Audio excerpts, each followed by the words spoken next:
자, 3kV로 충전된 이 마이크로페럿의 콘덴서와 같은 에너지를 2kV로 얻으려면 몇 마이크로페럿의 정전 용량이 필요한가? 자, 이 문제 같은 경우는 정전 에너지에 대한 문제입니다. 자, 보시면 공식을 아셔야 되는데, 자, 정전 에너지 W는 자, 2분의 1 CV제곱이라는 자, 이러한 공식이 있죠. 정전 에너지 권 공식입니다.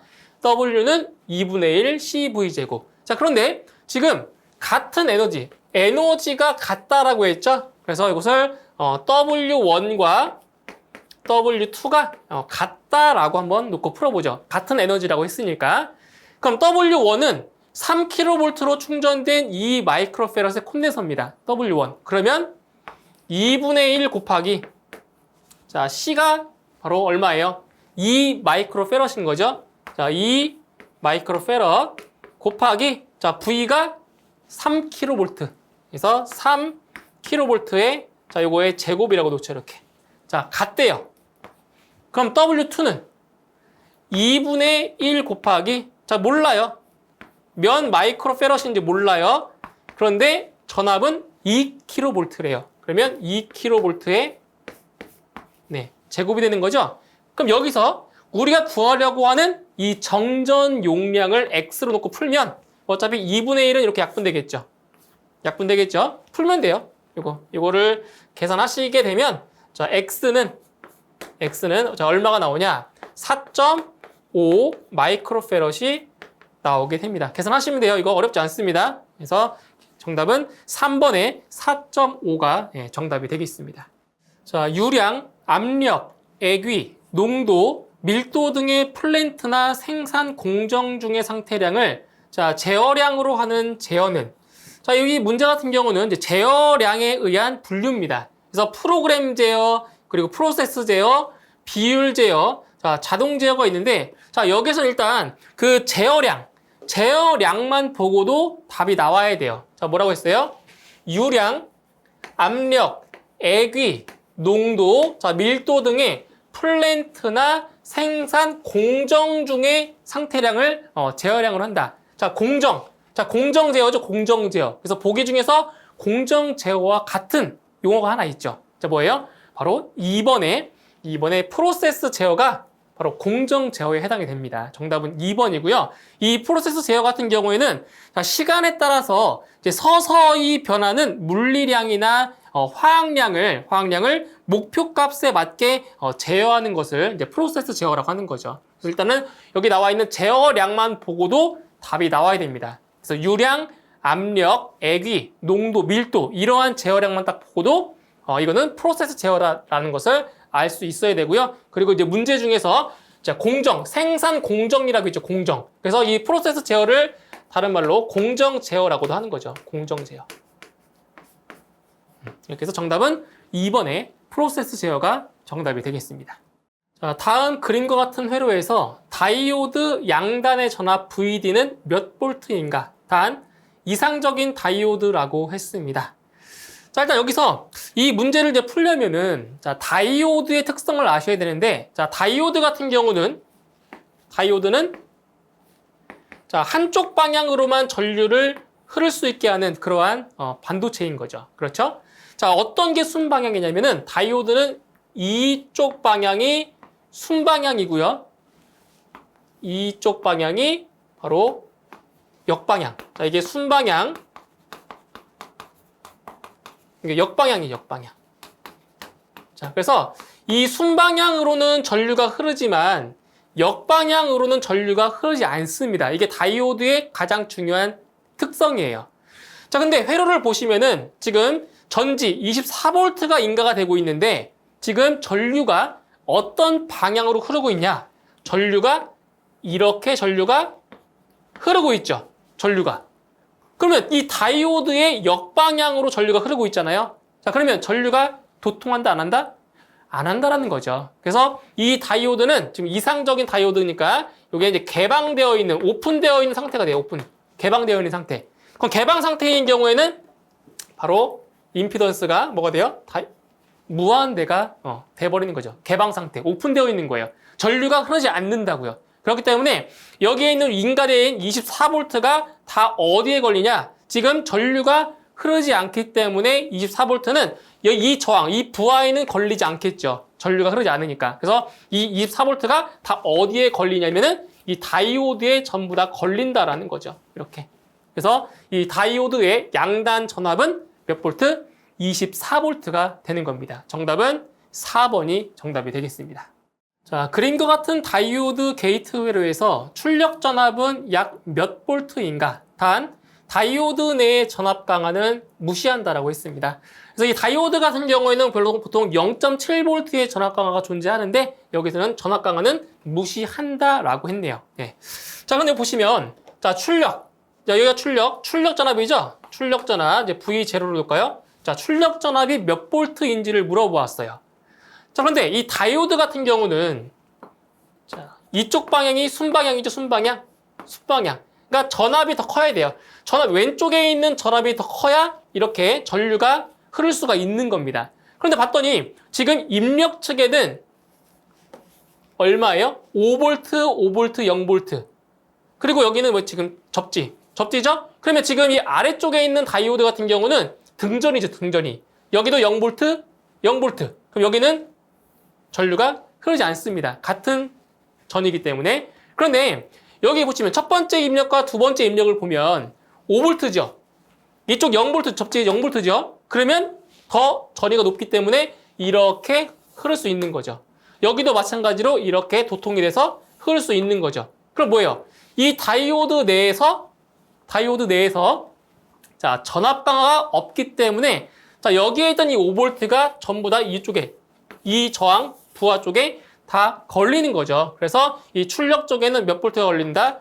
5V의 네, 전압이 걸리는 겁니다. 그래서 이 세 개의 입력 중에서 자, 적어도 하나의 값만 5V가 되어도 어떻게 되는 거예요? 출력이 나오는 거죠. 이게 뭐예요? 이게 바로 대표적인 오화 게이트를 나타내주는 그러한 게이트 회로입니다. 오화 게이트. 세 개 중에서 입력 3개 중에서 적어도 하나의 입력만 5V가 되어도 출력이 나온다라는 거죠. 근데 이 세 개가 만약에 0V다. 그럼 출력은 0V가 되는 거예요. 그래서 정답은 2번에 5V가 정답이 되는 겁니다. 자, 100V 1kW의 전열기를 90V에 사용할 때 소비 전력은 몇 kW인가? 자, 이것은 소비 전력에 대한 문제가 됐는데, 자, 소비 전력 같은 경우는, 자, P는 VI, I제곱 R, 그리고 R분의 V제곱. 자, 이러한 공식이 있죠. 자, 그런데 지금 전열기. 이 전열기가 일종의 부하죠, 부하. 자, 부하가 지금 뭐 한 거예요? 부하는 일정합니다. 부하는 일정한 상태에서 전압값만 100V에서 90V로 낮춘 거예요. 자, 그럼 보세요. 그럼 이 공식 중에서 어떠한 공식을 적용할 수가 있냐? 자, 전압의 값이 다운되면 어떻게 되겠어요? 전류값도 같이 다운되겠죠. 맞나요? 그런데 지금 여기서는 부하가 일정한 상태에서 전압의 값이 변했을 때 그때의 소비 전력값을 물어보았잖아요. 그렇기 때문에 바로 P는 R분의 V제곱 이 공식을 적용해야 되는 거예요. 왜냐면 부하가 일정하니까. 부하가 일정한 상태에서 전압의 값이 변하면은 자, 소비 전력이 어떻게 되냐 이걸 물어본 거잖아요. 자, 그런데 여기서 보세요. 이 소비 전력 P와 전압은 어떤 관계에 있어요? 전압의 제곱에 비례하죠? 자, 부하가 일정한 상태에서 소비 전력 P는 바로 전압의 제곱에 뭐한다? 비례한다라는 것을 알 수가 있는 거죠. 이게 지금 중요한 포인트입니다. 소비 전력은 전압의 제곱에 비례한다. 뭐가 일정할 때? 저항, 부하가 일정할 때. 자, 그러면 지금 보세요. 자, 소비 전력이죠? 자, 새로운 소비 전력을 P'으로 놓을게요. P'은 자, P 곱하기 V분의 V'의 제곱이 되는 거죠. 그러니까 V는 처음 전압, V'은 이제 나중 전압이 되는 겁니다. 자, 그러면 지금 처음에 소비 전력이 얼마였어요? 1kW죠. 1kW 곱하기 처음 전압이 100V 나중 전압이 90V입니다. 이거를 뭐 한다? 제곱한다라는 거죠. 왜냐면 전압의 제곱에 비례하니까. 그래서 계산해 주시게 되면 이 값은 0.81이 나오게 돼 있죠. 0.81kW. 정답은 3번에 0.81이 정답이 되는 겁니다. 자, BJT의 베이스에 대한 컬렉터 전류 이득 베타가 80일 때 2m에 대한 컬렉터 전류 이득 알파는 약 얼마인가? 자, 이제 반도체에 이제 관련된 문제죠. BJT의 자, 베이스에 대한 컬렉터 전류 이득이 나왔고 그에 대한 2m에 대한 컬렉터 전류 이득을 구하는 문제가 되겠습니다. 자, 또 이제 계산 문제이죠. 이게 계산 문제니까 공식을 일단 기본적으로 암기를 하셔야 되겠습니다. 자, 이제 문제에서 구하고자 하는 게 2m에 대한 컬렉터 전류 이득 알파죠. 알파는 1 플러스 베타분의 자, 베타를 구할 수 있어요. 공식이니까 암기하셔야 돼요.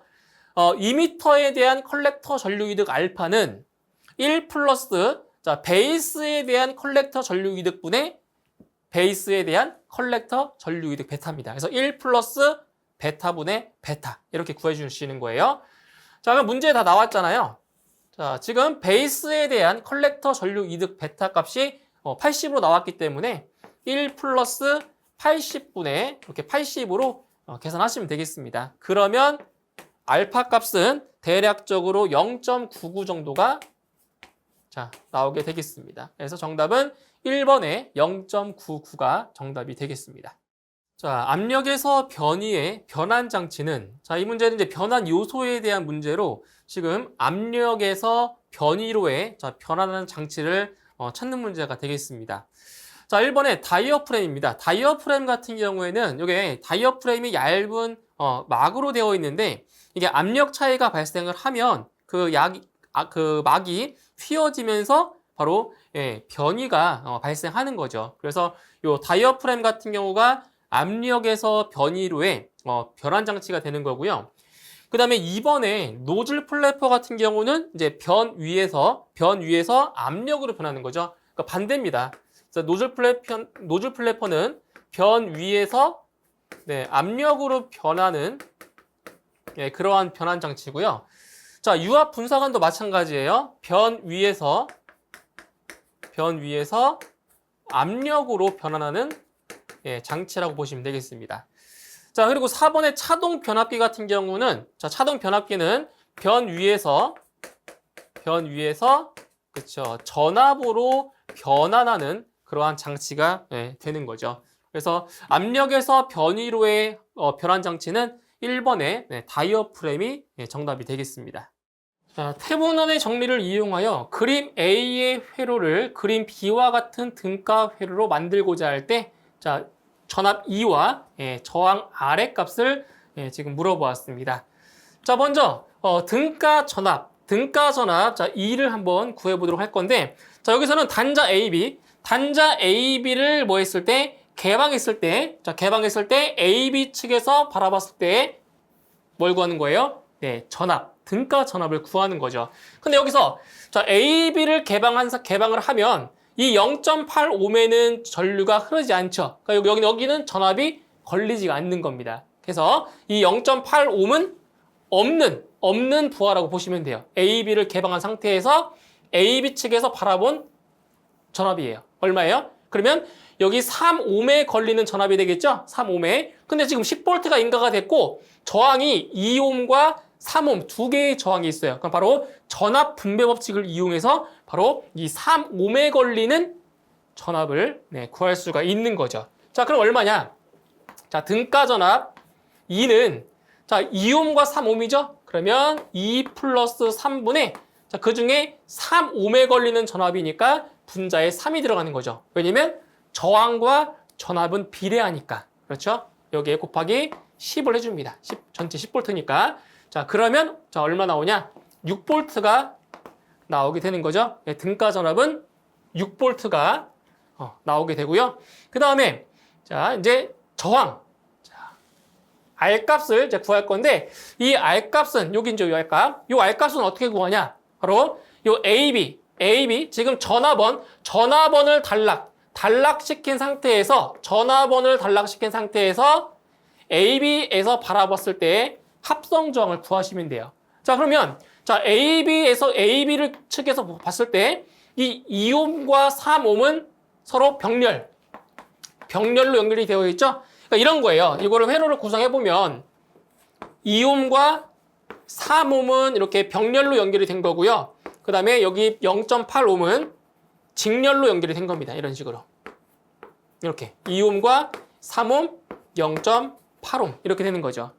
자, 그때 자, R 값은 얼마냐? 자, 2옴과 3옴이 병렬이니까 어떻게 구할 수 있어요?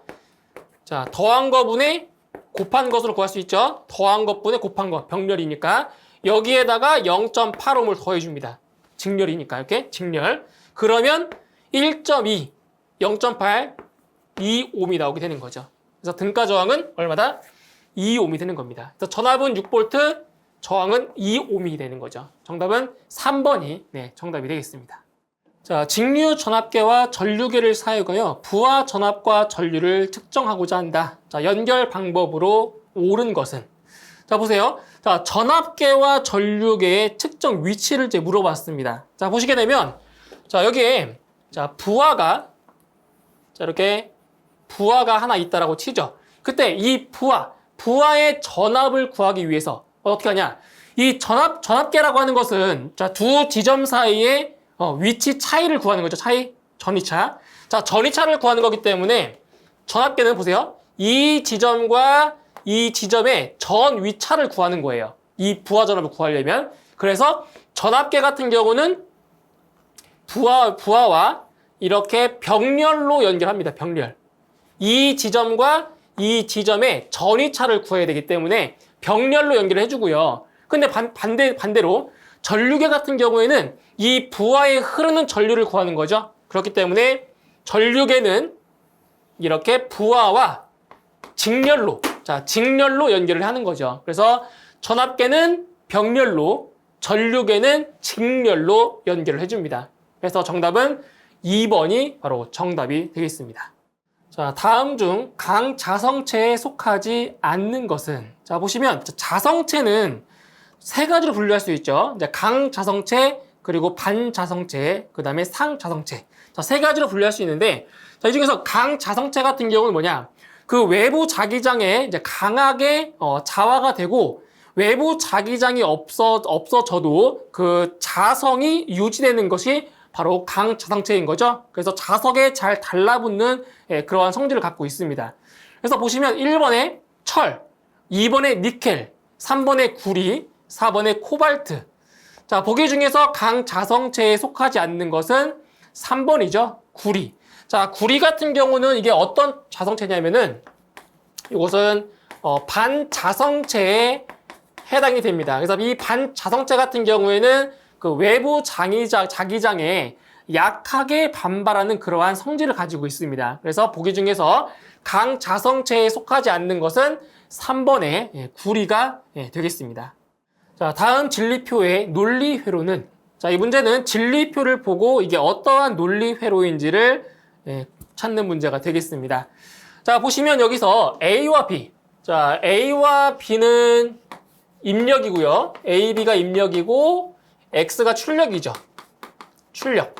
자, 지금 조합이 4가지 조합이 나옵니다. 지금 입력이 2개이기 때문에 총 4가지의 조합이 나오는데, 자, 지금 보시면은 어떠한 경우에 자, 출력이 나오는지를 보시면 돼요.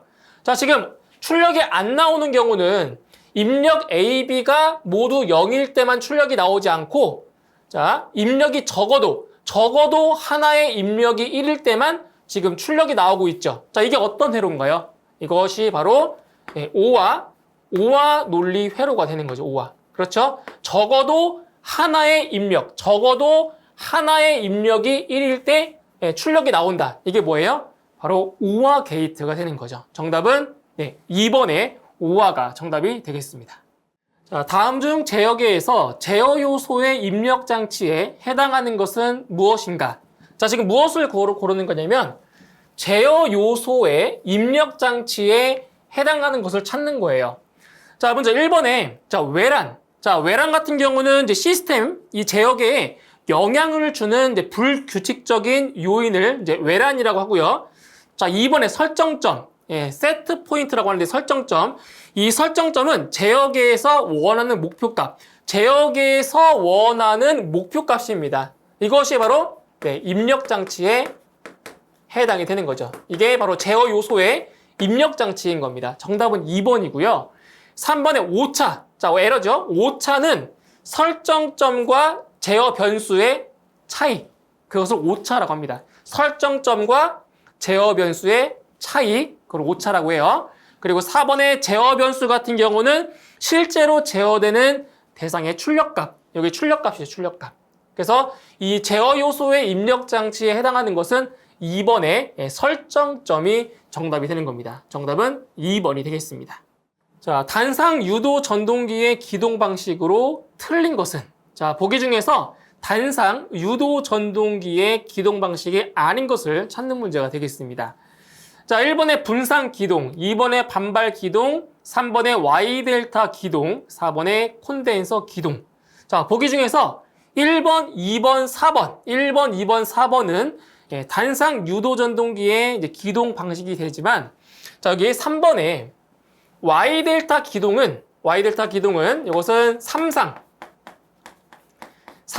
유도 전동기의 기동 방식이 되는 거죠. Y 델타 기동. 그래서 이것은 Y 델타 기동 같은 경우는 이제 기동 전류를 제한하기 위해서 사용하는 방식인데, 자, Y 기동, Y 결선으로, 여기는 Y 결선으로 기동을 한 다음에 이 전격 속도가 됐을 때 델타 운전으로 바뀌는 그러한 기동 방식인 거죠. 그래서 정답은 3번의 Y 델타 기동. 이것은 단상 유도 전동기의 기동 방식이 아닌 삼상 유도 전동기의 기동 방식이라고 볼 수 있습니다. 정답은 3번입니다.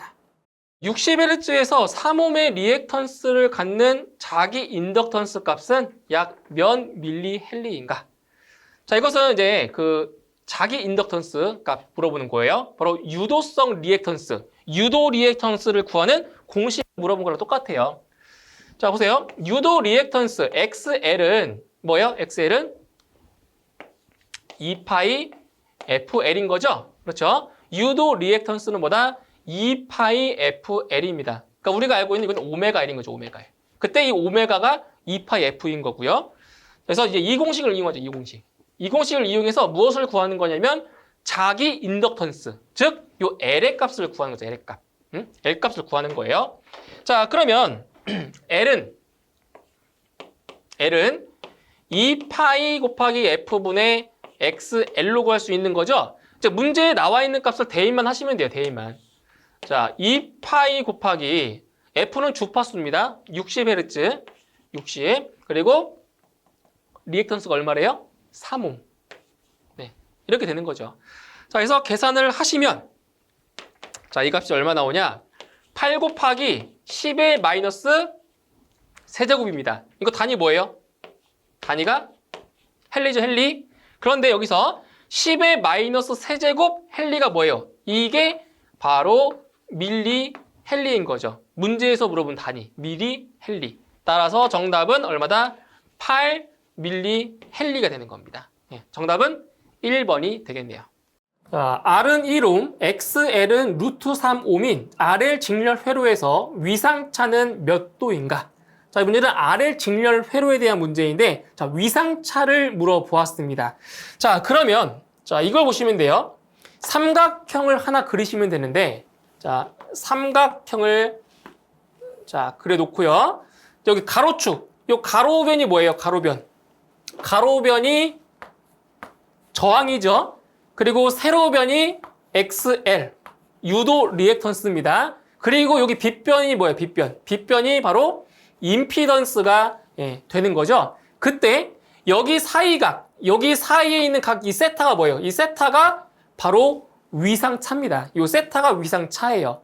자, 그런데 문제에서 저항은 1옴이고요. 그 다음에 유도 리액턴스가 루트 3옴이에요. 이렇게. 자, 그 우리 삼각비에서 잘 보세요. 자, 탄젠트 세타는 밑변분의 높이죠.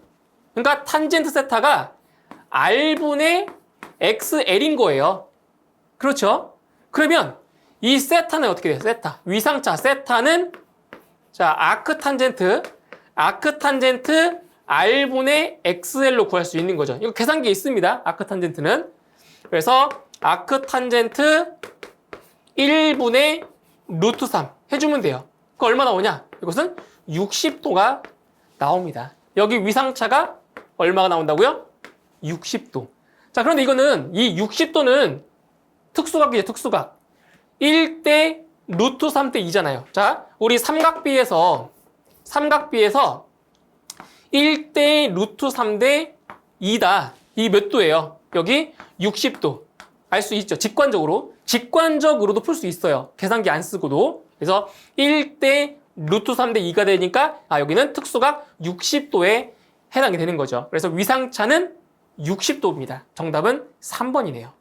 자, 그림의 유접점 회로를 논리식으로 표시하면, 자, 보시면, 자, 문제에 나와 있는 유접점 회로를 논리식으로 표현하는 문제가 되겠습니다. 논리식.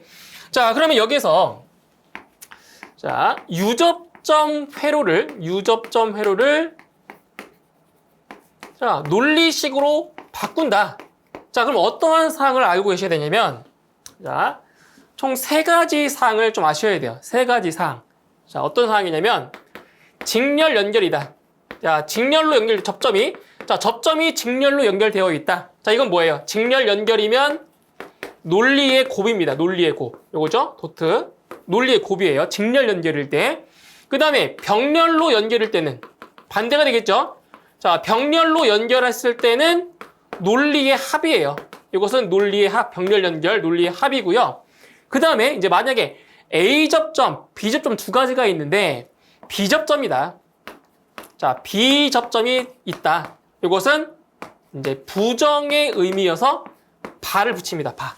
그런데 지금 이 유접점 회로에는 B접점이 없어요. 다행스럽게도 없기 때문에 이 바가 붙어 있는 것은 없습니다. 보기를 보셔도 바는 없죠. 자, 그러면 여기 보실게요. 자, 이 Y가 일단 출력이죠, 출력. Y가 출력이고요. 지금 요 A와 B를 보면 두 접점이 직렬로 연결되어 있죠. 직렬. 그렇죠? 직렬로 연결이 되어 있으니까 여기는 A와 자, B의 곱이 되는 거죠. A와 B의 곱. 자, 그리고 여기 보시면 C와 D는 병렬이죠. 병렬. 병렬 관계. 병렬 관계니까 여기는 뭐가 돼요? C와 D의 합이 됩니다. 그런데 결과적으로 이 부분과 이 부분은 직렬이죠. 자, 여기와 여기는 직렬이죠. 그렇기 때문에 이 AB와 C 합 D는 결과적으로 논리의 곱으로 되어 있는 거죠. 논리의 곱으로. 이렇게. 자, 이제 결과적으로 자, 어떤 식이 만들어지냐? 출력 Y는 A 곱, B 곱, 그 다음에 C와 D의 합으로 되어 있는 거죠. 이게 논리식입니다. 그래서 정답은 몇 번? 2번에 정답이 있습니다. 정답 2번입니다. 자, 어떤 회로에 VT는 50사인 오메가 T 플러스 세타 볼트의 전압을 인가하였더니 IT는 4사인 오메가 T 플러스 세타 마이너스 30도 암페어의 전류가 흘렀다면 이 회로에서 소비되는 전력은 몇 와트인가? 자, 소비 전력을 물어보았습니다. 그럼 먼저 우선적으로 우리 소비 전력을 구하는 공식을 아셔야 되겠죠? 소비 전력 P는 V 곱하기 I 곱하기 뭐예요? 코사인 세타인 거죠. 소비 전력, 유효 전력이니까 코사인 세타를 곱해주는 겁니다. 근데 문제는 여기에서 이 전압과 전류는 어떤 값이죠? 전압과 전류는 여기는 바로 시료값. 시료값입니다. 그래서 정연파기 때문에 시료값은 최대값의 얼마? 루트 2분의 1배가 되는 거죠. 그러니까 결국 이 시료값은 최대값을 루트 2로 나눠줘야 돼요. 아시겠죠? 그러니까 문제에 나와 있는 이 전압과 그 전류의 그 순식값을 보면 여기 전압은 여기 50이죠. 전류는 4죠. 이 값이 무슨 값이에요? 바로 최대값. 최대값. 그래서 소비 전력을 구할 때는 VM, 나누기 루트 2 IM 나누기 루트 2 이게 바로 뭐라고요? 실효값. 아시겠죠? 최대값 나누기 루트 2 최대값 나누기 루트 2가 실효값인 거예요. 곱하기 코사인 세타. 이 세타가 뭐예요? 세타가 전압과 전류의 위상차입니다. 위상차. 세타가. 자, 그러면 자, 전압의 최대값은 50이죠? 네, 50 나누기 루트 2. 그 다음에 전류의 최대값은 4이죠. 4입니다. 4 나누기 루트 2 곱하기 코사인. 자, 몇 도냐? 자, 위상차는 어떻게 구하냐면은 여기 있는 오메가 t 플러스 세타와 오메가 t 플러스 세타 마이너스 30 이 사이에 차를 구하면 돼요. 차. 몇 도만큼 차이 나요? 바로 30도만큼 차이 나죠? 이것만큼 차이가 나잖아요. 그래서 세타에 들어갈 각도는 30도가 들어갑니다. 그러니까 여기에서 여기를 빼주면 돼요. 빼서 자, 위상 차니까 절대값을 하면 돼요. 절대값. 마이너스는 없어요. 절대값을 하시면 되는 거예요. 그래서 이 차이는 30도만큼의 차이가 생기죠. 30도 넣으시면 됩니다. 그러면 자, 이 값이 얼마 나오냐? 이 값이 86.6 정도 나오네요. 86.6 단위는 와트가 되겠죠. 그래서 정답은 1번이 정답이 되겠습니다.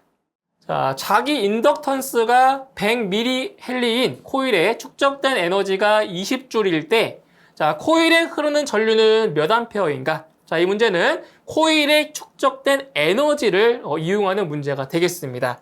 일단 기본적으로 공식을 알고 계셔야 되겠죠? 자, 코일에 축적된 에너지 W는 2분의 1 Li의 제곱이 되는 거죠. 공식입니다. 암기하셔야 돼요.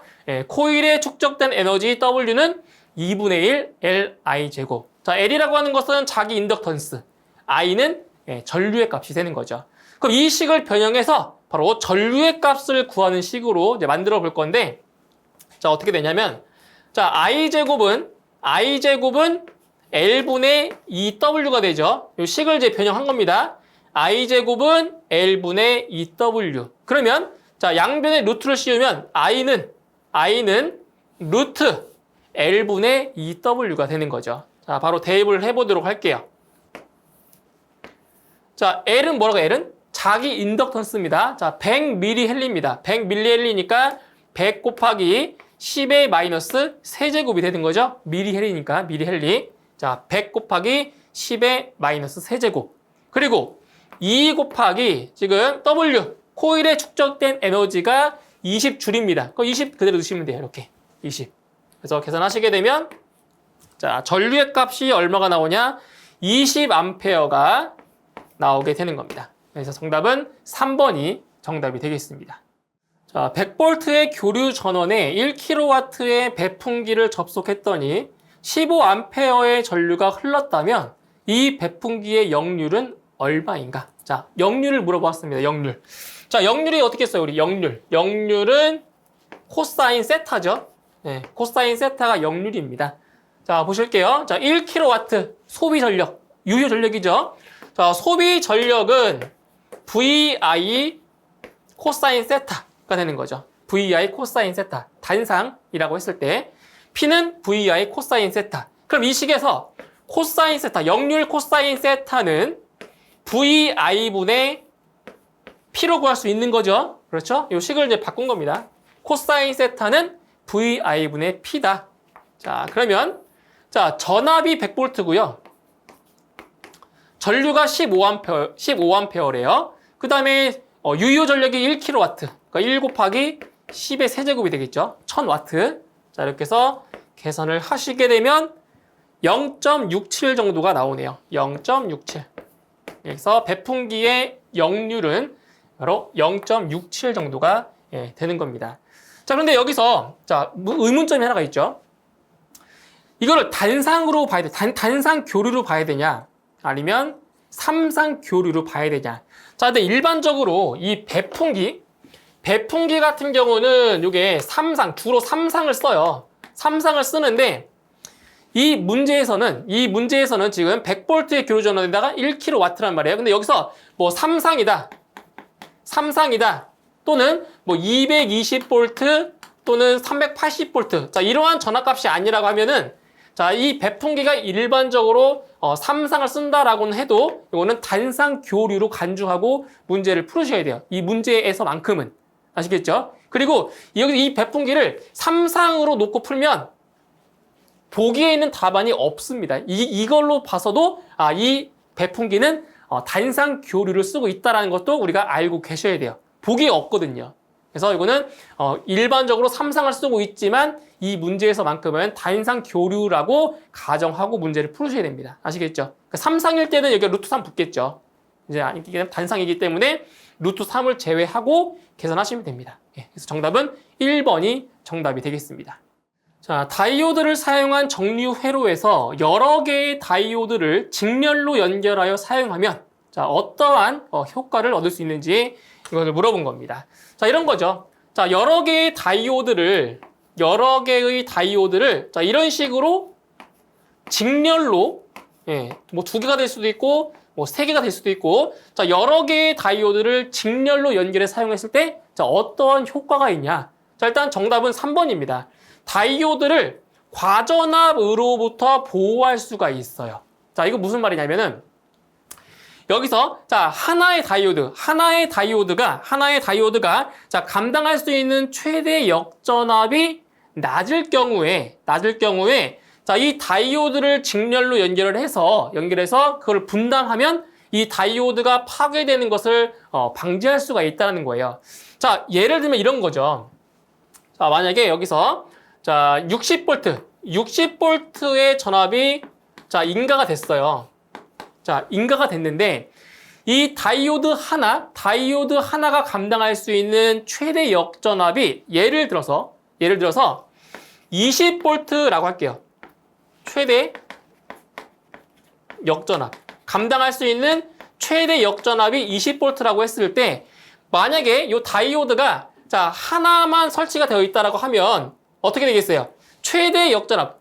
견딜 수 있는 최대 역전압이 20V면은 이 다이오드가 망가지겠죠? 파괴되겠죠? 60V인가 했을 때. 근데 여기서 다이오드를 자, 하나를 더 추가해 볼게요.